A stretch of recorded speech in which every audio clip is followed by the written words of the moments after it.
300 বছর জমিনের ভিতরে কান্না করেছেন।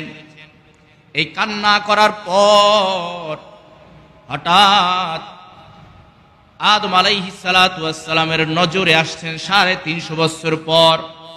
হায় হায়, আমি যখন জান্নাত থেকে জমিনের ভিতরে এসেছি, আল্লাহ যখন পাঠায়া দিছেন, তখন জান্নাতের গেটের ভিতরে একটা কালিমা লেখা দেখেছিলাম, আরবি একটা বাক্য লেখা দেখেছিলাম।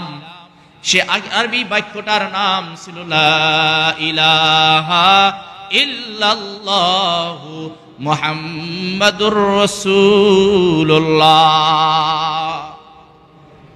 আদম আলাইহিস সালাতু ওয়াস সালামের 350 বছর পরে মনে পড়লো, হায় হায় হায়, আমি তো জান্নাতের গেটের ভিতরে আল্লাহর নামের সাথে আরো একটা নাম আমি দেখেছি। আল্লাহর নামের সাথে যেই নামটা, সেটা সাধারণ কোনো নাম নয়, অবশ্যই সেটা স্পেশাল একটা নাম। এই জন্য আল্লাহর নামের সাথে মিলায়া রাখছি। এবার আদম আলাইহিস সালাতু ওয়াস সালাম আল্লাহর কাছে আরজি পেশ করেন 350 বছর কান্নার পর। বলে, ও মালিক, 350 বছর কান্না করলাম, আসমানের দিকে একবার তাকাইলাম না। 350 বছর পর একটা বাণী মনে পড়লো, জান্নাতের গেটের ভিতরে একটা বাক্য লেখা, লা ইলাহা ইল্লাল্লাহু মুহাম্মাদুর রাসূলুল্লাহ। ও মালিক, তোমার নামের সাথে একটা নাম দেখলাম মুহাম্মদ, ওই মুহাম্মাদের নামের উসিলায় আমার ভুলকে ক্ষমা করে দাও। আল্লাহ ডাক দে বলেন, আদম, ওই নামটা তোমার সন্তানের নাম, যিনি আখিরি পয়গম্বর। সবাই আমাকে পাওয়ার জন্য পাগল, কিন্তু আমি মুহাম্মদকে পাওয়ার জন্য পাগল। সুবহানাল্লাহ। আদম আলাইহিস সালাতু ওয়াস সালাম বলেন, আল্লাহ, ওই নামের উসিলায় আমাকে মাফ করে দাও, আমার ভুল ক্ষমা করে দাও। ওই দিনটা ছিল 10ই মুহররম। আদম আলাইহিস সালাতু ওয়াস সালাম আরাফার ময়দানে দাঁড়াইয়া আফসোস করে, উম্মতে মুহাম্মাদি, যেই নামের উসিলায় আল্লাহ আমার ভুল ক্ষমা করে দিয়েছেন, 350 বছর আমি লজ্জার কারণে আসমানের দিকে তাকাই নাই।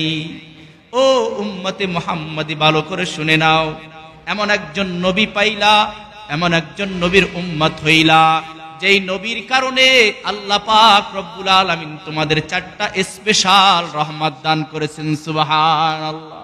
কয়টা? কিছু নতুন নতুন বয়ান শুনে যান। বয়ান শুধু শুনলেই কাজে হবে না, বাড়িতেও নিতে হবে, আমলও করতে হবে। নবী আলাইহিস সালাতু ওয়াস সালাম বলেন, ক্বালান নবী সাল্লাল্লাহু আলাইহি ওয়াসাল্লাম, আখলিস দীনাকা ইয়াকফিকাল আমালুল কলিল। অল্প আমল নাজাতের জন্য যথেষ্ট হয়ে যাবে। বেশি আমল আপনি করলেন কোরআন হাদিসের বাহিরে, নিজের মন মতন না, ওই আমল দিয়া কোনো কাম হবে না, কোনো কাজে আসবে না। অল্প আমল করবেন আল্লাহর হুকুম রাসূলের তরিকায়, তাহলে ওই অল্প আমল কাল কিয়ামতের ময়দানে নাজাতের জন্য যথেষ্ট হয়ে যাবে। আদম আলাইহিস সালাতু ওয়াস সালাম দুঃখ প্রকাশ করে বলেন, ও উম্মতে মুহাম্মাদি, মুহাম্মাদের উম্মত হওয়ার কারণে আল্লাহ তোমাদেরকে 4টা স্পেশাল রহমত দান করেছেন।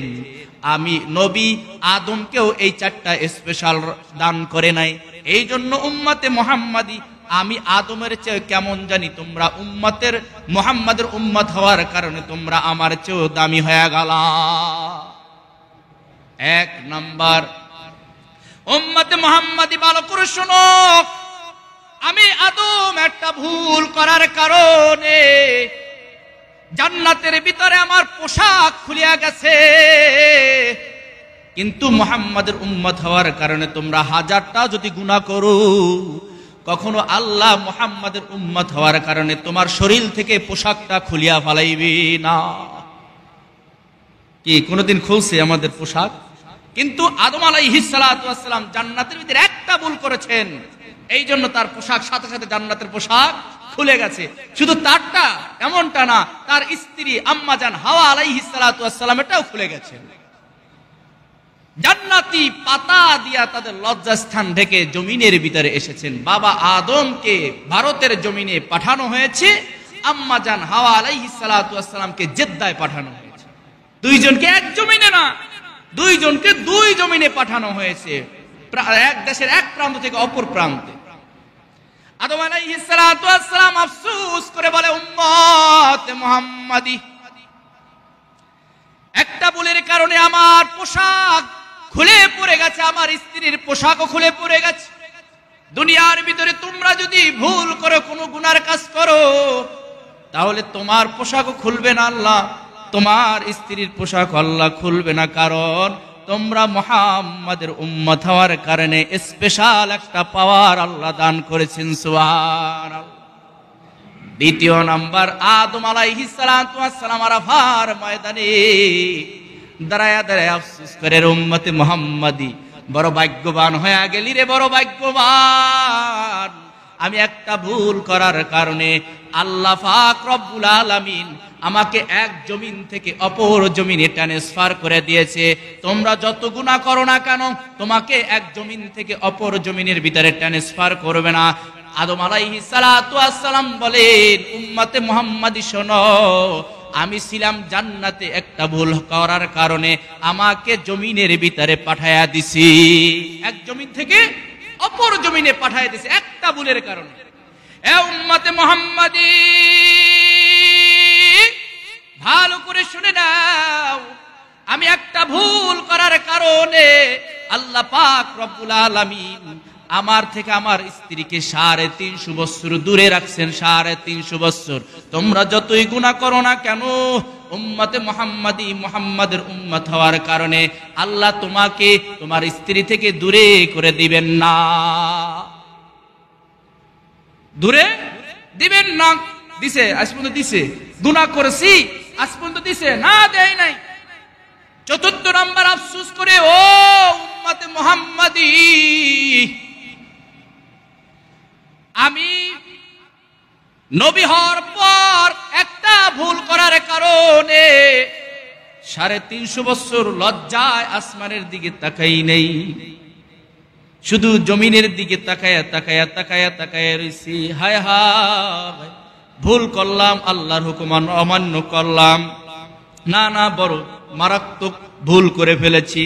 350 বছর কান্নার পর তোমার নবীর নামটা নেওয়ার কারণে আল্লাহ 350 বছর পর মাফ করেছে। আর তোমরা তো সেই নবীর উম্মত, অথচ আল্লাহ ঘোষণা দিয়েছে